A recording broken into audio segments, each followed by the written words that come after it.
So I went back to the Tascam.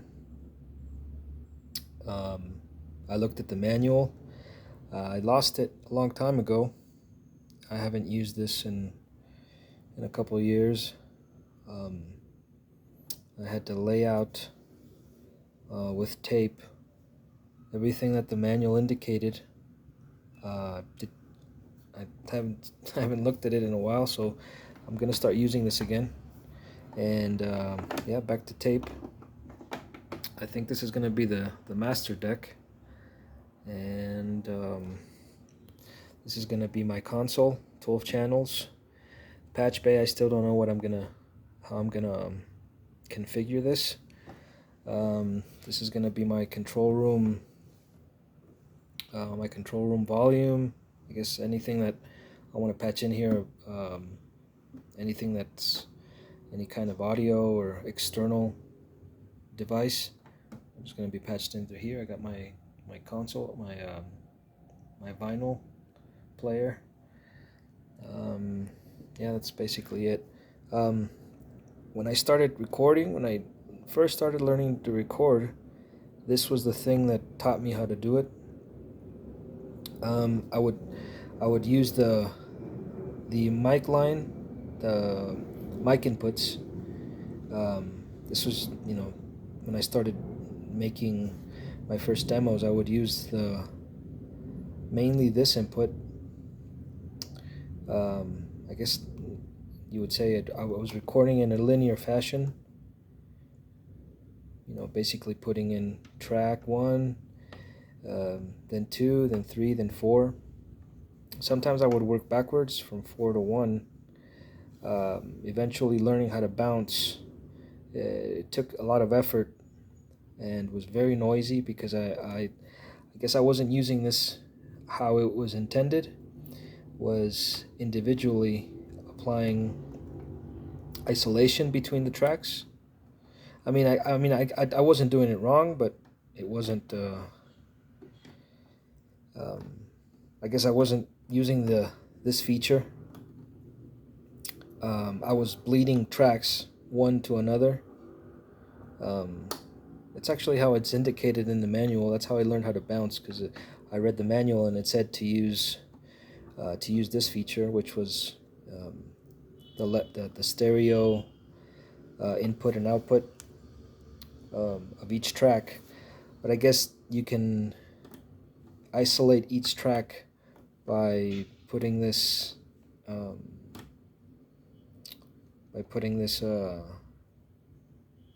this knob to each individual track, 1, 2, 3, and 4, instead of left and right, left and right.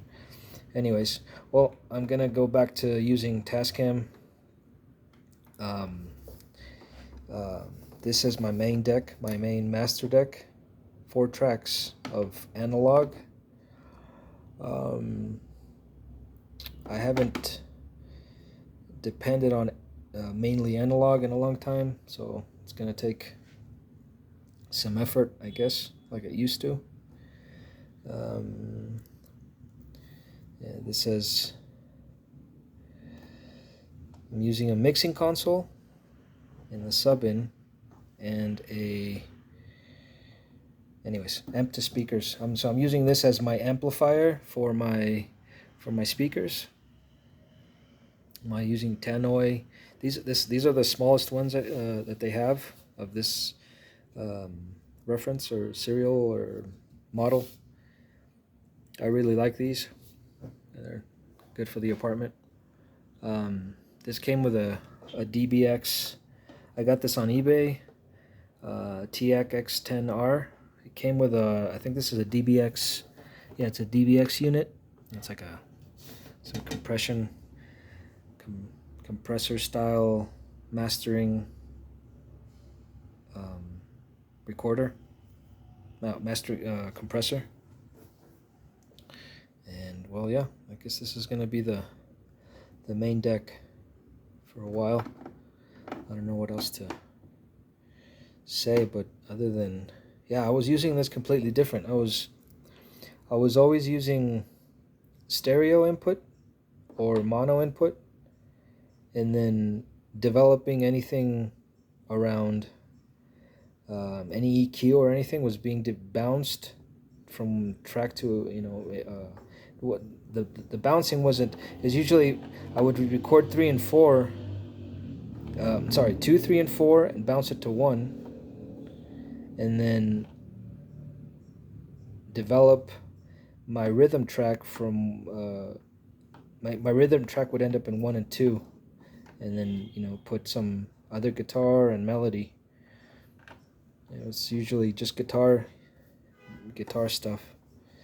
Anyways, I have looked at this. I have looked at this in detail, but I'm gonna go back to it. I really think that digital has. I guess I've developed a crutch kind of using digital because it's convenient, but I don't know. This thing is really noisy, and but it's got that analog warmth, and the workflow is. I guess it's bringing me back to a mentality is recording mentality that I used to have of just record 1 or 2 ideas and then bounce them onto different tracks.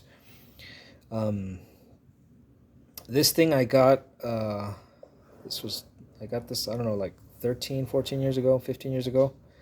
This thing is incredible. The Soundcraft console. It's got incredible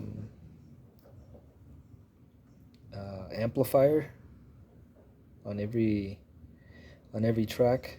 The gains, the amplification on this thing on every channel, the gain structure, or the way it's structured is that every channel has it has gain and EQ. This I'm really happy with the preamps on this thing. It's incredible, especially for drums. I get this really professional sounding drum tracks. So I guess it would be these 12 inputs going into the Tascam as a master deck. I don't have any effects unit yet. I'm not going to use any auxiliaries. Well, I probably will with some pedals or something, but initially I won't, just to keep everything clean. And using this as the monitoring section. I think it's a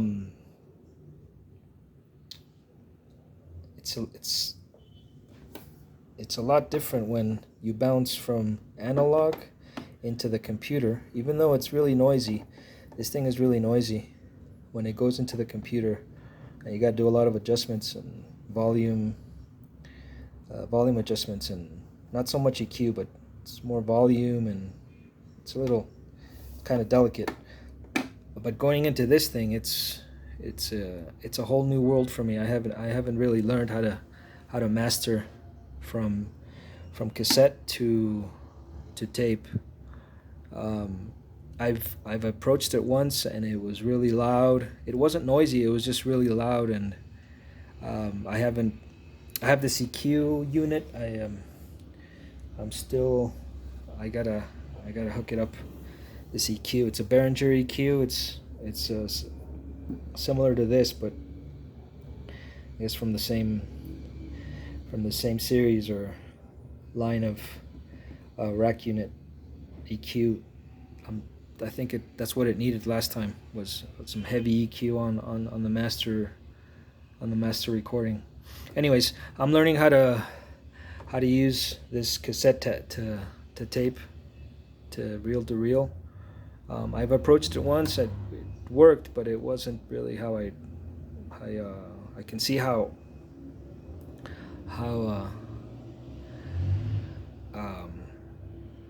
I can see how it can be easy, but it wasn't easy at first. Anyways, um, let's see, what else can I say. Um, I would really like to use the sync out. I don't know what I don't know how it works really yet. The manual that I have is the one online is the Mark II. I don't think this is the Mark II. I think this is the original one. This is the original Tascam. Mark II has a guitar input back here, but this has no input in the back. This is the original. It has only one sync out, and I have this Alesis, a drum machine. Um, um, I'm gonna try to sync with the machine. I think I need something else. But well, all right. So still developing this. I will be updating this soon.